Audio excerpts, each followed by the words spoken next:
Здравствуйте, решил вот это вот видео снять, поделиться с вами в Ютубе, так как ничего конкретного не нашел. Многие показывают, как электродвигатель подключать без всяких приблуд. Тоже очень полезная информация по этому видео. Так я и подключал. Многие снимают еще вот видео, как делать наждачный станок из электродвигателя старых стиральных машин, малогабаритных. Это такие, как Малютка, Фея. Вот у меня была стиральная машина Алис, которая просто мне, стала не нужна, стояла. Задумал сделать наждачный станок. В принципе, разобрал. И получилась вот такая штука. Вот я здесь провода уже здесь обрезал. Все уже подсоединил. В принципе, можно ничего не разбирать. Здесь стоит временное реле, автоматика. Все, которые вращает электродвигатель то в одну сторону, то в другую сторону. Мне это все не надо. Многие там делают специальную коробку, все это приблуд туда запихивает. Но столкнулся с такой проблемой. Он работает, электродвигатель, от временного реле. То есть, если мы включаем, он будет, пока реле работает, с периодичностью какое-то времени отключаться. Ну, зачем нам надо? Нам надо включить кнопку, чтобы электродвигатель работал. Потом сделали свои дела, кнопку выключили, и он остановился.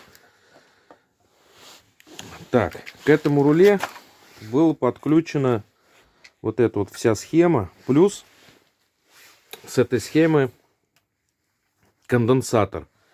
И вот он разъем с электродвигателя. Все это подключено было к временному реле. Вот здесь у меня провода обрезаны. Что я сделал? Я разъем 4 провода отсоединил. Грубо говоря, откусил даже от этого.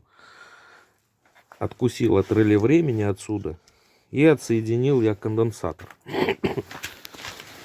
На данном конденсаторе имеется 4 разъема. Но это подключение схем. Нам надо всего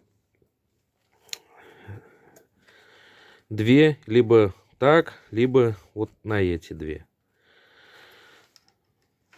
Вот и все. Далее, что я мультиметром замерил, какая у меня обмотка рабочая, какая у меня работка пусковая. Значит, измеряем мультиметром с помощью, ставим на 200 Ом на мультиметре и проверяем обмотку. Та, которая обмотка больше, это пусковая обмотка. Та, которая показывает меньше, где-то там 16-20 Ом. Пусковая будет где-то показывать 40, 50, 60 и больше Ом.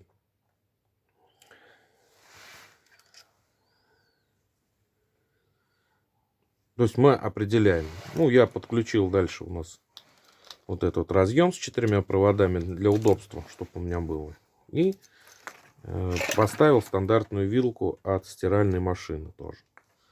Что я сделал? Значит, один выход пусковой обмотки и один выход рабочей обмотки.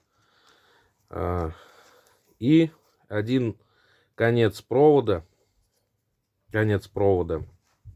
сетевого провода с вилкой.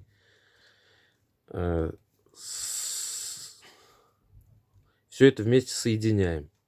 Дальше второй вывод второй вывод сетевого провода и рабочей обмотки тоже соединяем. И оставшийся один провод пусковой обмотки соединяем с соединившейся рабочей обмоткой сетевого. Смысл таков, что конденсатор должен находиться между проводами пусковой обмотки и сетевой обмотки. То есть вот это все убираем, выкидываем, и остается совсем обычно простая схема.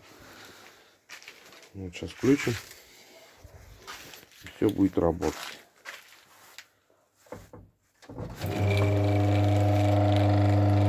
Все запускается.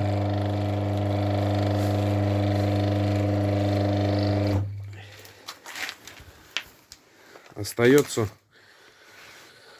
дело за малым. Ну, сделать какой-нибудь станину, корпус. Естественно, сделать какой-нибудь переходник. Или если имеется, если готовый купить, или самому как-то придумать, или у токаря заказать, выточить.